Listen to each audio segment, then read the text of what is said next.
Assalamualaikum warahmatullahi wabarakatuh. Waalaikumsalam warahmatullahi wabarakatuh. Selamat pagi sahabat podcast Mamuda Raja, insan berkemajuan dan berakhlak mulia. Nah, pada pagi hari ini kita berjumpa lagi di podcast Mamuda Raja di episode ke-40. Ini adalah sambungan dari episode sebelumnya, di mana di episode sebelumnya kita telah membahas dan mengkaji mengenai peran orang Bugis dalam pertahanan dan ekonomi di pada masa kerajaan. Nah, tema kita yang sekarang adalah perjuangan kemerdekaan 1945 sampai 1949, revolusi fisik ya Pak ya. Nah, nanti akan diulas secara detail oleh narasumber kita yaitu Pak Dodi. Nah, sebelumnya sahabat podcast, saya sampaikan bahwa sejarah itu sangat penting. Oleh sebab itu kita harus dapat mempelajarinya, mengetahuinya yang originalnya, begitu ya Pak ya. Nah, kita ucapkan selamat datang kembali kepada Pak Dodi di podcast kami. Ini kita buka dulu Pak, perjuangan kemerdekaan 1945 sampai 49 pada revolusi fisik itu seperti apa? Iya, terima kasih. Kita berjumpa lagi pada podcast hari ini. Sebagaimana yang terdahulu saya sampaikan di sana pada mengenai sejarah raja-raja, bagaimana peran orang Bugis itu. Iya. Nah, peran mereka tidak saja pada saat ada raja-raja itu, tetapi juga pada saat perjuangan kemerdekaan ya. Nah, kalau di Bali kita kenal dengan revolusi fisik, di mana itu dari 1945 sampai dengan 1949. Yeah. Padahal 1945 kan sudah merdeka. Nah, itu sudah merdeka. Tetapi kembali di daerah-daerah mereka belum tahu, karena tidak seperti sekarang ada medsos. Ya, dulu tidak ada radio juga, jarang. Yeah. Jadi siapa yang memberitakan 1945 itu sudah merdeka, rakyat belum tahu, sehingga harus diberitahu rakyat ini melalui apa? Ya, tentunya melalui radio gitu. Yeah. Kalau saat itu kan ya masih sekarang ini RRI itu yang eksis radio perjuangan itu. Tetapi tidak banyak ada pesawat radio pada waktu itu. Yeah. Nah, kita kilas balik saja yang podcast terdahulu sedikit ya, bahwa sebelumnya bahwa orang-orang Bugis yang datang ke Bali itu merupakan saudagar pelaut ya, yang memang menggerakkan ekonomi Bali ya pada saat itu. Ya, di samping juga saudagar-saudagar lain seperti ada dari Cina, Arab, bahkan ada yang Eropa datang ke ke Bali ini. Jadi dengan tujuan ekonomi mereka berdagang, mencari beras dari Lombok ya, yang kualitasnya bagus ya. Kemudian mereka bisa perjualbelikan. Sedangkan mereka dari luar negeri, katakan dari Cina, Arab, itu mereka membawa barang-barang yang lain. Kalau Cina yang dibawa kemari seperti keramik ya, termasuk juga candu ya. Yeah. Candu. Kalau Arab dengan barang-barang dari Arab, dan Bugis sendiri. Dan di samping itu mereka juga dulu ada bajak laut ya. Bajak laut juga ada dari Cina, ada dari Bugis sendiri, ada bajak lautnya. Nah, itu saat itu seperti itulah situasinya. Jadi di sepanjang pantai utara Buleleng ini kan merupakan sah bandar ya. Yang terbesar itu ada di Sangsit ya, kemudian ada Buleleng, kemudian ada di Sambirenteng ya. Meskipun sekarang tidak ada bekasnya, sudah tidak ada bekasnya, semuanya menjadi ya bahkan ya mungkin ada tempat bersembahyang sekarang. Nah, itu kilas balik kembali. Nah, sekarang bagaimana peran di masa perjuangan kemerdekaan? Jadi di era 1945 sampai dengan 49. Saya sedikit akan mengulas satu hal yang ada di Buleleng. Yeah. Kalau di tempat lain ya mungkin secara umum memang sudah sudah dibahas. Ya. Nah, saya akan mulai dengan perang revolusi fisik itu. Jadi ada beberapa bagian ya, episode sejarah yang patut diketahui berdasarkan dokumen pribadi yang sempat dicatat atau yang tidak sempat dicatat dan dipublikasikan. Jadi eksistensi peristiwa seperti yang ada di Buleleng adalah penurunan bendera. Ya, mungkin tidak banyak siswa-siswa atau generasi muda sekarang apa yang terjadi di Pelabuhan Buleleng saat revolusi fisik. Ya, padahal 1945 itu sudah merdeka ya. Seperti disampaikan tadi, kita alat komunikasi masih sangat minim, masih ada radio saja. Ya, mungkin medsos ini entah masih di mana pemikirannya itu dengan medsos sekarang, dengan HP itu, dengan seluler. Jadi masyarakat di pelosok-pelosok tanah air ini tidak mengetahui bahwa 1945 itu sudah merdeka. Sedangkan Belanda memanfaatkan gitu. Memanfaatkan, masih mencengkeramkan penjajahannya di Nusantara ini karena mereka tidak tahu. Nah, tetapi tentunya pada saat itu sudah ada pemerintahan ya, sudah ada pemerintahan. Pemerintah inilah dengan susah payah menginformasikan kepada masyarakat, dan di beberapa tempat masih ada pergolakan perang, masih ada pertempuran melawan Belanda, mengusir penjajah. Padahal 17 Agustus ya 1945 itu sudah merdeka. Sudah merdeka. Tapi setelah itu Belanda masih saja ya, inilah dinamakan ya revolusi fisik ya. Kalau dulu perang kemerdekaan, sekarang ada revolusi fisik. Revolusi itu kan sesuatu yang bersifat cepat ya, cepat dalam waktu singkat menghasilkan satu hasil gitu, apakah kalah atau menang ya. Nah, saya akan membahas sedikit tentang penurunan bendera di Pelabuhan Buleleng. Sebagaimana anak-anak sekolah yang tahu bahwa pada saat itu terjadi penurunan bendera di Pelabuhan Buleleng, yang menurunkan ya di sana adalah dulu pahlawan ini belum kapten pangkatnya, masih nama biasa, Mademuke namanya ya. Mademuke itu yang ini. Tapi sebenarnya ada satu sejarah yang tidak terpublikasi, terkoreksi. Karena apa yang saya sampaikan minggu lalu, bahwa sejarah itu kan merupakan satu konstruksi. Ya, ketika ada yang bolong gitu, tidak ada ininya, ya seperti kita ngedikan puzzle ya. Puzzle. Ya, kita carikan bagian yang memang pas di sana. Nah, ternyata kalau ada bagian itu masuk, maka terkoreksilah sejarah. Jadi sejarah itu tidak mengandung kebenaran yang mutlak sebenarnya.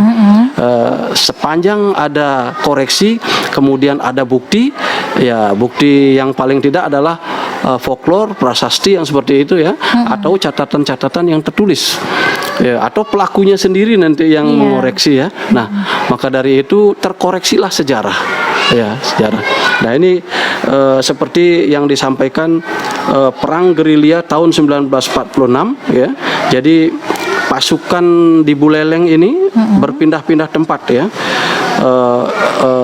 Mereka berkoordinasi antar kabupaten ya, dengan Badung ya, yang dulu mungkin dengan Jembrane itu mereka berkoordinasi yang ada. Jadi perang gerilya yang dimaksudkan. Jadi Badung itu pimpinan pasukannya bernama Nyoman Pegeg ya waktu itu, zaman di tahun 1946 ya, Pak Nyoman Pegeg.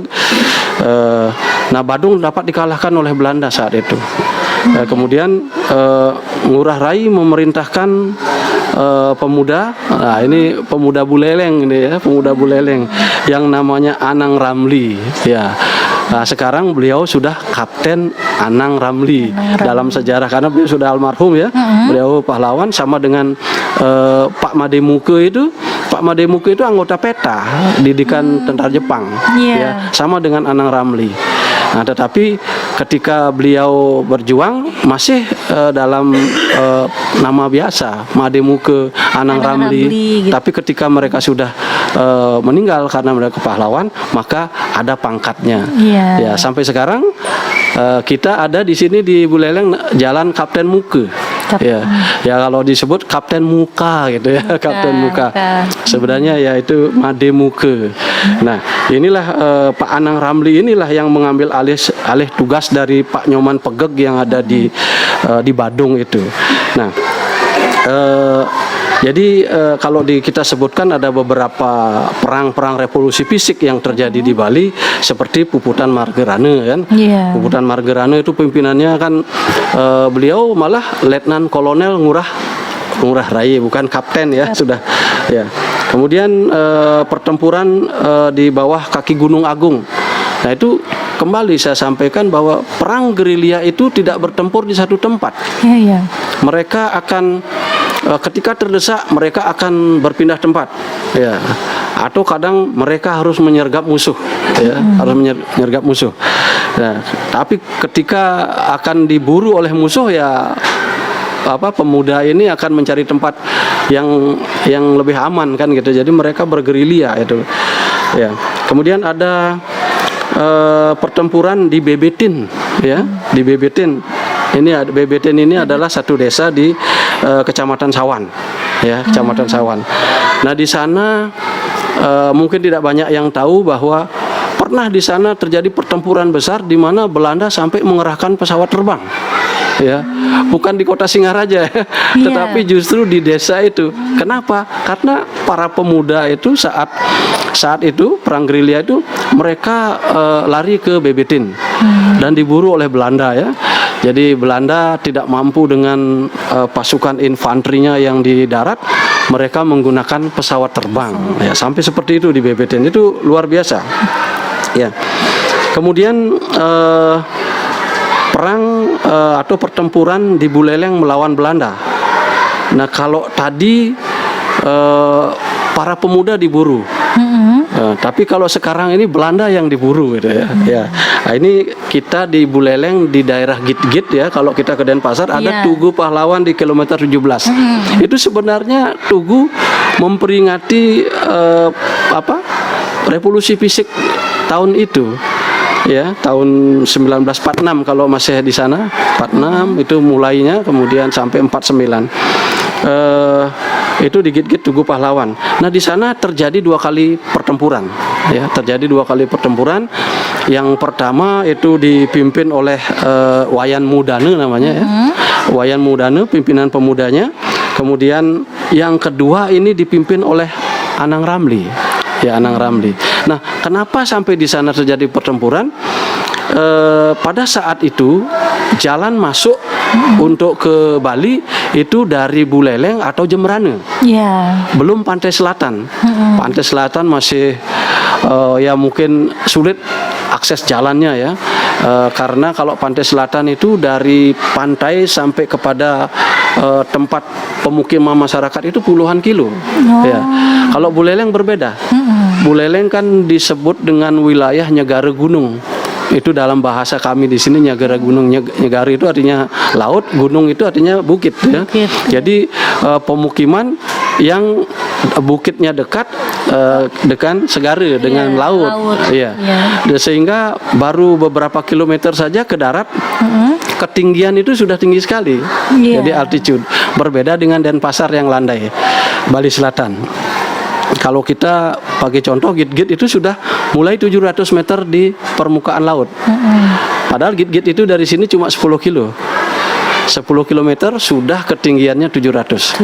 Kemudian 20 kilometer lagi ke atas, di atas kilometer 17 itu puncak itu ketinggiannya 1220 meter dari permukaan laut. Nah, karena akses masuk ini adalah Buleleng negara, maka semua peralatan perang maupun pasukan perang Belanda itu dimasukkan lewat Buleleng.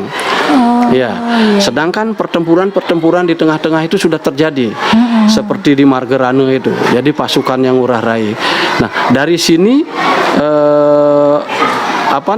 pertempuran kedua di kilometer 17 itu dipimpin oleh Anang Ramli. Di sana Anang Ramli menyergap truk-truk Belanda yang akan membantu pasukan Belanda di Margerane. Iya. Jadi disergap di sana di kilometer 17 itu. Digit-git tadi digit-git itu agar tidak sampai bala bantuannya ke sana. Ya, kalau itu sampai ke sana bala bantuannya habis sudah nanti kan gitu. Sebenarnya pasukan-pasukan yang ada di, ya katakanlah di garis luar ini melindungi pasukan induk. Pasukan induknya dipimpin oleh Letnan Kolonel Ngurah Rai itu. Ya. Nah, pada saat itu berhasillah sampai menghancurkan satu truk Belanda. Ya. Nah, dengan demikian kembali bahwa saya tidak menyatakan bahwa Pak Anang Ramli itu orang Bugis ya, tapi orang-orang yang pada waktu itu kebanyakan turunan Bugis, karena mereka orang-orang Bugis ini kan memang dikenal sebagai diaspora yang suku pengembara gitu. Ya, mereka ada di mana-mana pada waktu itu. Kalau dibilang nanti pada saat itu apakah sudah ada orang Jawa? Sudah ada orang Jawa, tetapi ya populasi sedikit kan. Nah, orang-orang Jawa kemudian dari Madura dan lain sebagainya itu mungkin berdatangan kemari mereka setelah merdeka, setelah ekonomi membaik, kemudian mereka ada yang datang kemari dengan tugas kerja, tugas negara, kemudian ada yang belajar, ada yang berdagang, ya sampai sekarang ini. Nah, saya kilas balik situ dulu. Sebelum saya lanjutkan lagi, ya mungkin ada yang ingin disampaikan dulu atau dipertanyakan tadi yang saya sampaikan. Benar, jadi ini memang menarik sekali yang saya garis bawahi ketika kemerdekaan itu sudah diproklamasikan tepatnya di 17 Agustus di tahun 1945, tetapi masih banyak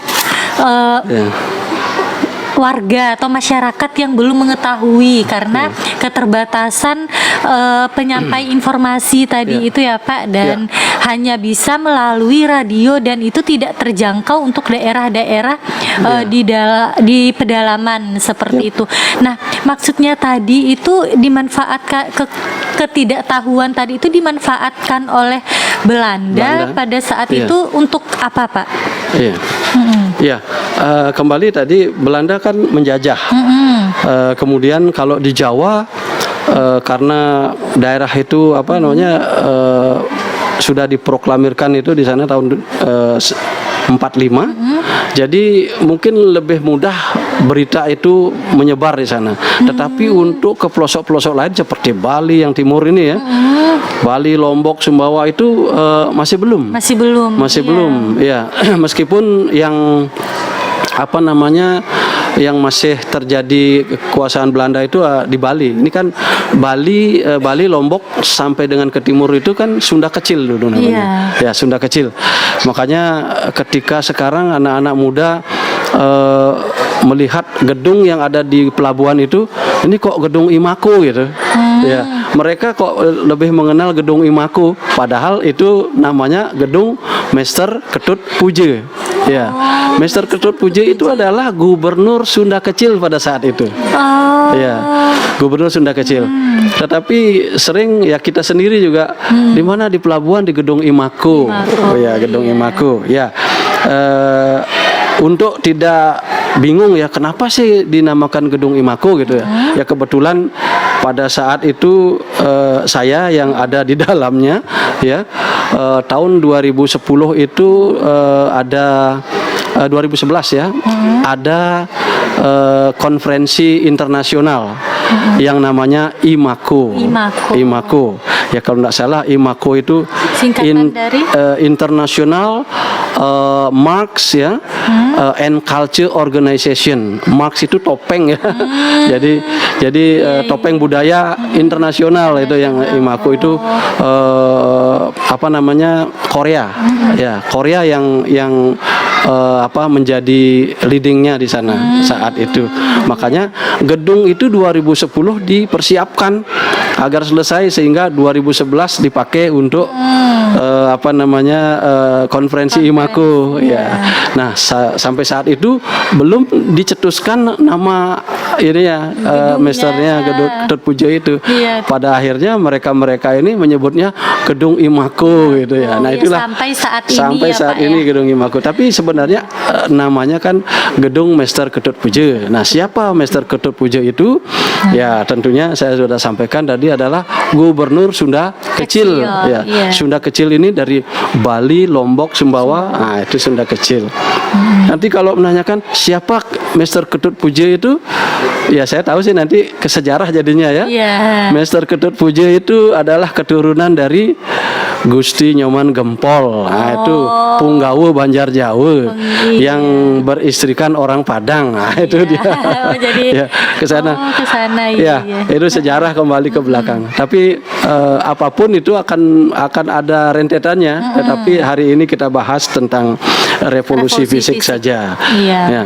Nah, itu dia. Tadi jadi memang belum adanya alat komunikasi untuk masyarakat itu sehingga masyarakat tidak tahu dan Belanda memanfaatkan ketidaktahuan itu terus menjajah ya. Tetapi dari masyarakat kan memang sudah tertanam untuk melawan penjajahan Belanda. Sehingga para pemuda dulu tentara kan tidak begitu banyak ya, mungkin ada segelintir saja kita punya tentara, tapi yang berperan di Bali terutama daerah-daerah pelosok itu adalah pemudanya. Dan kebetulan pemuda-pemuda yang terlibat di dalamnya banyak juga bekas peta ya dari didikan Jepang itu ya. Pada saat penjajahan Jepang. Ya, Indonesia ini memang kasihan sekali kalau kita melihat ya, miris sekali kita habis dijajah Belanda. Kemudian Jepang 3,5 tahun ya. Ya, Jepang menyerah ya karena dibom atom negaranya, kemudian mereka kembali. Dan ada di beberapa tempat Jepang juga membantu pribumi ya untuk melawan Belanda. Meskipun pada dasarnya penjajahan yang paling kejam itu Jepang. Iya. Ya, penjajahan yang paling ini Jepang adalah. Jepang itu merusak segalanya ya. Tidak saja pemerintahannya yang dikuasai ya, tetapi juga masyarakat ini. Kalau kita yang melek sejarah pasti pernah dengar dengan Yugu Tianfu gitu ya. Yugu Tianfu. Nah, ini semua negara-negara yang pernah dijajah Jepang pasti ada yang namanya Yugu Tianfu itu. Ya, maaf saja itu perempuan lokal yang ditangkapin oleh Belanda yang dijadikan budak pemuas tentara Jepang. Ya, dan tidak jarang mereka sampai ada anaknya. Ya, sehingga kalau tidak heran lah kalau di masyarakat kita ini ada, ini anak Jepang gitu ya. Anak Jepang. Ya, memang pada saat itu ya kebetulan ibunya mungkin perempuan itu tidak mau akan menjadi itu, tapi karena diancam dibunuh ya terpaksa mereka ya tanpa ya ada rasa jadi untuk memuaskan hasrat tentara Jepang itu ya, seperti itu paling kejam sebenarnya. Belanda sendiri tidak memberlakukan itu, tetapi Jepang luar biasa merampas hasil panen masyarakat ya, tidak segan-segan membunuh, memperkosa seperti itu Jepang. Nah, ya syukur-syukur kita sudah bisa ya. Jadi ya apapun itu memang semuanya dari Tuhan ya, dari Allah semua yang mengatur semuanya. Ya, jadi penjajahan Jepang mereka itu dari peta ya, peta. Mereka pemuda berjuang melawan Belanda. Nah, sampai pada akhirnya ya kembali pada pengakuan tadi ada peristiwa penurunan bendera yang di Pelabuhan Buleleng. Kalau dari bukti ini yang sebenarnya melakukan penurunan bendera itu adalah Anang Ramli. Ya, Anang Ramli. Itu Anang Ramli ini berkoordinasi dengan ada beberapa pasukan Jepang yang dia kenal agar saat dia menurunkan bendera jangan diganggu. Iya. Artinya jangan ditembak kan gitu. Iya. Karena pada saat itu Jepang kan sudah menyerah kepada Belanda. Iya. Sekarang Belanda, bendera Belanda yang ada di pelabuhan itu orang Jepang ini yang disuruh menjaga. Nah, tetapi di sisi lain pemuda ini, Anang Ramli ini kenal dengan itu agar tidak diganggu dia menurunkan bendera. Dan memang tidak ada penjagaan pada saat itu, mungkin sengaja atau gimana. Jadi Anang Ramli inilah yang mengendap-endap dari sana ke tempat itu. Jadi tempat itu sebenarnya dijaga kan gitu ya, tapi kembali karena tadi kalau dari ini kan saya membacakan suratnya Pak Anang Ramli sebenarnya. Surat Pak Anang Ramli pribadi ya kepada ya atasannya di sana bahwa mengoreksi sejarah yang menurunkan bendera itu Mademuke, tetapi sebenarnya Anang Ramli ya. Jadi dia mengendap dari daerah barat, kemudian dengan merayap begitu, udah ketahuan sampai di tiang bendera dia setengah berdiri, kemudian menurunkan bendera Belanda, ya, dan mengganti dengan bendera merah putih. Yang kedengaran kan seperti di peristiwa Hotel Oranye di Surabaya itu kan bendera Belanda diturunkan kemudian birunya dirobek kan? Iya. Jadilah bendera Indonesia. Nah, tapi kalau di sini beliau sendiri yang memang membawa bendera mengganti ya. Jadi Belanda ya, dan bendera ini diserahkanlah kepada Pak Muke, Mademuke itu. Nah, karena Pak Anang Ramli ya mungkin kemana lagi tidak ini, kemudian sejarah itu dituliskan yang menurunkan bendera Pak Mademuke. Karena si bendera tadi diserahkan kepada Pak Muke, ya, bendera Belanda itu. Iya. Ya, soalnya penurunan bendera dia yang melakukan penurunan, ya. Tapi ya karena beliau mungkin juga kalau masih hidup mungkin juga akan membaca sejarah ini mungkin juga akan menentang dia, oh bukan saya itu yang menurunkan, pasti akan begitu. Tapi karena memang beliau gugur pada saat itu, ya pada saat perang itu ya, jadi tidak adalah yang mengoreksi. Tapi Pak Anang Ramli ini yang masih hidup, ya, Pak Anang Ramli yang masih hidup. Jadi beliau bersurat ke Legiun Veteran Republik Indonesia, ya. Kemudian menyampaikan sejarah ini bahwa yang menurunkan bendera itu adalah Pak Anang Ramli sendiri, kemudian diserahkan kepada Pak Mademuke. Ya, itu singkatnya.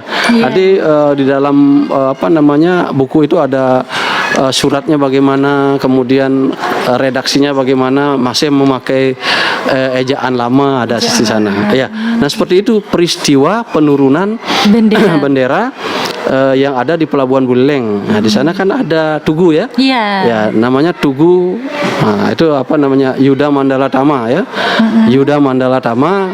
Ya, jangan sampai anak-anak kita tidak tahu itu Yuda Mandala Tama itu apa ya. Yuda Mandala Tama ya. Jadi kalau sudah Yuda artinya perang ya, Mandala itu utusan ya, kemudian Tama ya utama. Jadi inilah yang orang utama yang menurunkan itu sebenarnya. Ya, cuma sekarang orang melihat, oh mungkin seperti ini pakaian pemuda dulu gitu. Kan pernah ke pelabuhan itu mereka telanjang dada hanya memakai gini aja. Ya tentunya kalau kita asosiasikan tidak seperti itu. Ya, beliau ini kan memakai pakaian biasa seperti orang, tidak mungkinlah berperang tidak memakai pakaian yang lengkap ya. Apalagi banyak pemuda-pemuda itu bekas didikan tentara peta ya.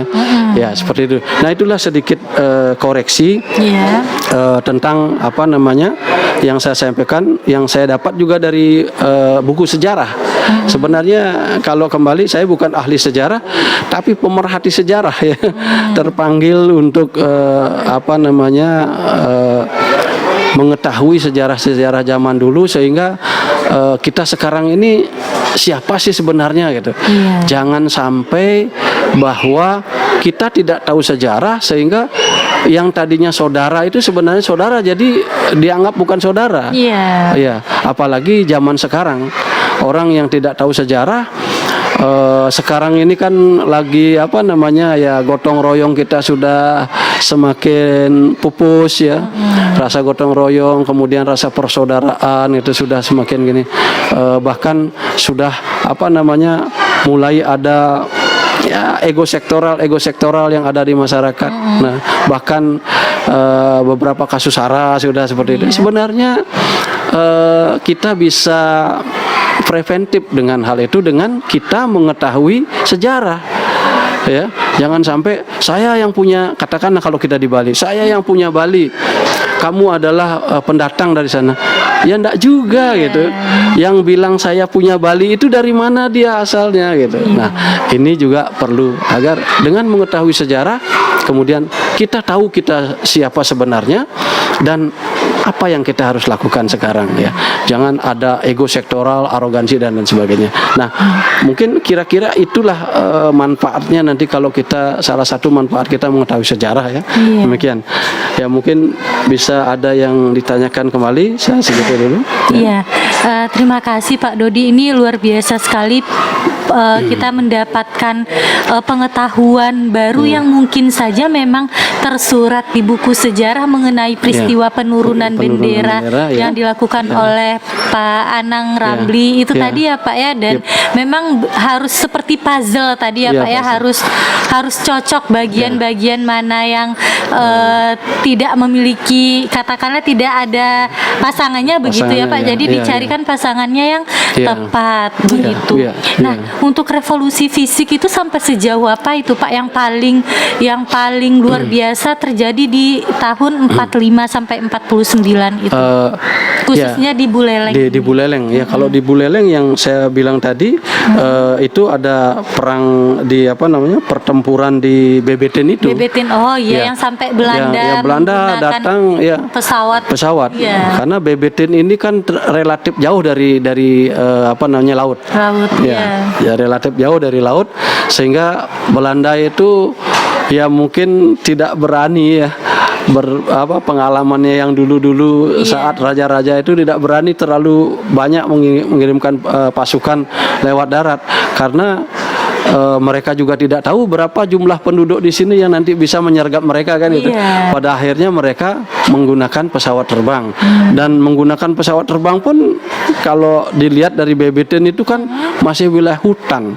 Jadi kalau dari udara tidak begitu kelihatan ya. Tetapi pada saat itu ya karena mereka lebih modern perlengkapan perangnya, bisa mengetahui tempat apa namanya, persembunyian pemuda kita ya, terjadilah perang di Bebeten itu ya. Jadi di Bebeten ya. Itu di Kecamatan Sawan, Kabupaten Buleleng ya. Ya, itu dia. Ya. Ini luar biasa sekali, berarti semangat juang para pemuda dahulu itu ya Pak ya, luar karena biasa. Jumlah atau kuantitas dari tentara kita kan tidak sebanyak saat ini, tidak semodern itu tidak semodern saat ini, tetapi generasi mudanya atau lebih tepatnya pemudanya itu memiliki jiwa juang yang tinggi untuk membela tanah air dan melawan penjajah begitu. Iya, nah itulah banyak ya. Saya kan baru sebutkan yang apa, katakan kita bukan terlalu ego sektoral ya, orang Muslim gitu, tidak. Tetapi kita ini harus tahu gitu, kita harus tahu. Jadi selain Pak Anang Ramli masih ada lagi pemuda Muslim yang lain yang apa namanya ikut bertempur, ikut berjuang seperti Pak itu namanya Alif ya, Alif kebetulan Alif Sumioto ya Sastro Diwiryo, ya itu juga orang Buleleng, itu nama panggilannya Alif ya. Alif ini dia sebagai apa namanya, kalau dibilang mata-mata iya, untuk perjuangan. Jadi itu tugasnya. Beliau ini ya juga memang dari apa namanya memiliki kemampuan pendidikan tempur juga ya pada saat itu. Kemudian di saat itu juga ada di apa namanya yang membantu pemuda kalau luka ya, yang merawat Iya, itu. merawat. Ya, merawat. Ada perempuan itu yang namanya analis ya. Analis M Amin. Ya, M Amin itu pasti binti M Amin M. ya. Amin, Ya, iya, itu namanya analis. Kemudian yang dari Perbekal Pegayaman ini. Perbekal Pegayaman namanya Azari. Azari. Ya, Azari ya. Azari. Ya, Azari ya. Namanya Azari. Itu ikut bertempur waktu itu. Bahkan analis ini kemana-mana ya ikut bertempur. Dia bisa memasak, bisa merawat yang luka ya seperti itu ininya. Ya bahkan analis ini kan masih belum menikah itu. Jadi demi untuk perjuangan bangsa mereka jalan gitu. Jadi melakukan hal itu. Jadi kan sudah ada 4 figur Muslim yang di sana. Iya. Pak Anang Ramli, kemudian Pak Alip, kemudian ada analis, ada Azari ya. Azari. Nah itulah yang mungkin kita sebutkan, dan mereka itu ada di sekarang malah dikuburkan di Kayu Buntil. Ya, Kayu Buntil. Iya, Kayu Buntil. Ya, Kayu Buntil. Mereka tidak dianggap apa? Ya biasanya kalau pahlawan itu kan di Tugu Pahlawan di Taman Makam Pahlawan ya. Iya. Nah, tapi mereka di kuburan biasa. Iya. Seperti Ibu analis ini di kuburan Kayu Buntil ada. Kemudian Pak Anang Ramli juga di kuburan Kayu Buntil. Ya, kalau lihat jasa beliau ya memang tidak gugur pada saat itu. Beliau selamat tidak gugur ya. Ya, tapi beliau juga pahlawan gitu. Perjuangannya itu ya. Tapi ya kebetulan dia gugur di sana ya jadilah di Taman Makam Pahlawan. Ya seperti itu, mungkin masih banyak lagi figur-figur Muslim yang ikut dalam perang revolusi. Sama halnya pada saat raja-raja itu ya, raja-raja. Kalau zaman raja-raja saya kasih tahu sedikit, orang Bugis yang di sana itu ikut itu tidak ada tercatat namanya. Tapi hanya ada satu figur yang namanya Abdallah. Abdallah ini sangat berperan juga saat perang melawan Belanda. Jadi raja-raja itu perang melawan Belanda saat itu. Kemudian di Perang Banjar juga muncul Abdallah ini, Abdallah. Nah, ini Abdallah apa sih gitu? Ya mungkin kalau orang Belanda tidak bisa memanggil Abdullah gitu. Jadi Abdallah gitu. Kemudian kalau Muhammad jadi Mahamed, ya, Mahamed seperti itu. Ya. Nah, seperti itulah saya ungkap sedikit orang-orang Muslim yang ikut pada revolusi fisik. Ya. Jadi tidak hanya pada revolusi perjuangan kemerdekaan pada revolusi fisik, tetapi pada saat raja-raja juga kontribusi orang Muslim cukup besar, cukup besar. Ya, Pak ya. Ya, betul. Oke. Nah ini sedikit ini Pak terakhir, bagaimana pesan Bapak kepada generasi muda? Karena tadi kita berbicara nilai juangnya itu sangat tinggi, begitu ya Pak. Nah, karena sekarang ini ya banyak walaupun tidak semua tapi sebagian dari generasi muda itu sudah bersikap apatis begitu, tidak ingin mengenal sejarahnya atau tidak ingin berjuang berjiwa nasionalisme tadi begitu. Nah, pesan Bapak kepada generasi muda termasuk kami juga seperti apa Pak? Ya betul itu. Kalau sekarang ini anak-anak disebut dengan apa? Anak-anak milenial ya. Milenial. Gen Z sekarang. Gen Z ya. Kalau saya generasi apa ya? Mungkin baby boomer ya. Jadi lahir di tahun 60-an ya. Itu mengalami sedikit yang lama, kemudian yang baru juga ya. Ya ketika sekarang kalau kita nih baby boomer ya gaptek gitu ya. Gaptek dengan teknologi ya, gagap teknologi.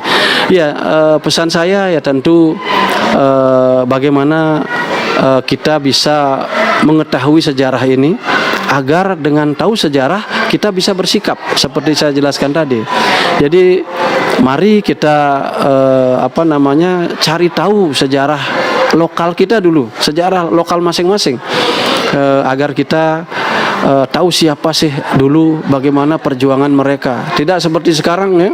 Kalau sekarang ya saya ceritakan tadi, ego sektoral, arogansi, kemudian fanatik kewilayahan dan lain sebagainya, sehingga kita ini sebenarnya kan saudara sebangsa setanah air. Ya, orang Bali yang di Jawa, ya saudara orang Jawa, saudara sebangsa dan setanah air. Orang Jawa di Bali, ya juga sama, saudara sebangsa dan setanah air. Bahkan kalau kita lihat Bali ini kan masih termasuk daerah yang tempat orang datang itu kosong tadinya kan gitu, kosong tadinya. Ya, kemudian berdatanganlah dari Jawa gitu. Jadi kalau bilang orang Bali asli itu mungkin tidak ada orang Bali asli sekali. Dia udah dari lahirnya di sini, kemudian zaman dulu itu leluhurnya enggak. Jadi mereka semua dari Jawa. Nah, marilah kita ketahui jati diri kita sehingga kita tahu bahwa kita ini meskipun tadi saudara sebangsa setanah air, mungkin juga kita satu nenek moyang. Ya, mungkin juga kita satu nenek moyang karena pendahulu-pendahulu itu datang dari Jawa. Ya, datang dari Jawa. Mereka beranak pinak di sini sampai ini, sehingga saking banyaknya kita tidak tahu mana saudara kita. Ya, paling hanya sampai pada dari kakek kumpia itu sampai ke berapa generasi bisa diketahui. Itu pun saat itu tidak dicatat.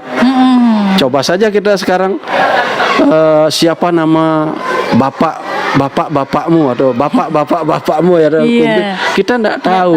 Nah, inilah kita harus tahu, sehingga dengan tahu silsilah kita, ternyata kita ada hubungan kerabat dengan si ini yang tadinya kita bermusuhan gitu.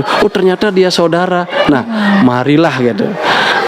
Dengan cara itu kita ada satu turunan nenek moyang.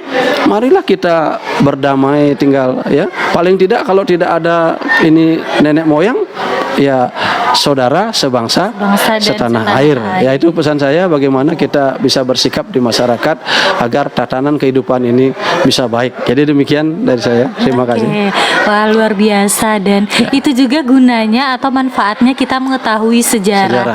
Jadi kita bisa tahu silsilah kita ya Pak, ya benar sekali. Kadang kita hanya tahu sampai di buyut saja gitu ya. Ke atasnya lagi itu sudah tidak tahu. Padahal siapa tahu kita masih ada hubungan kerabat atau kolega begitu ya. Nah, tapi yang perlu digarisbawahi di sini benar seperti apa yang Pak Dodi sampaikan, bahwa kita ini adalah saudara sebangsa dan setanah air. Jadi mari kita pupuk jiwa nasionalisme, cinta tanah air dan patriotisme tadi itu agar kita utuh menjadi satu kesatuan NKRI, dan jangan pernah bosen untuk belajar dan mencari tahu tentang sejarah kita, terutama itu sejarah lokal kita saja dulu begitu ya Pak ya, karena itu dengan kita mengetahui sejarah itu wujud cinta kita kepada tanah air, benar nggak ya Pak ya? Nah, jadi wujud cinta kita kepada tanah air dengan kita paham dan mengerti sejarah serta mau mencari tahu begitu. Nah, terima kasih Pak Dodi telah mampir kedua kalinya di sesi yang kedua ini ya Pak ya, membicarakan tentang perjuangan kemerdekaan pada masa revolusi fisik. Nah, semoga apa yang disampaikan tadi dapat bermanfaat oleh pendengar, dan kita sama-sama belajar di sini tidak untuk menggurui, tetapi untuk sama-sama saling sharing, saling belajar begitu. Nah, sahabat podcast, terima kasih banyak. Jangan lupa di like, komen, dan di subscribe channel YouTube kami. Semoga sekali lagi apa yang disampaikan itu dapat diambil manfaatnya dan menambah khasanah ilmu pengetahuan kita, terutama dalam bidang sejarah.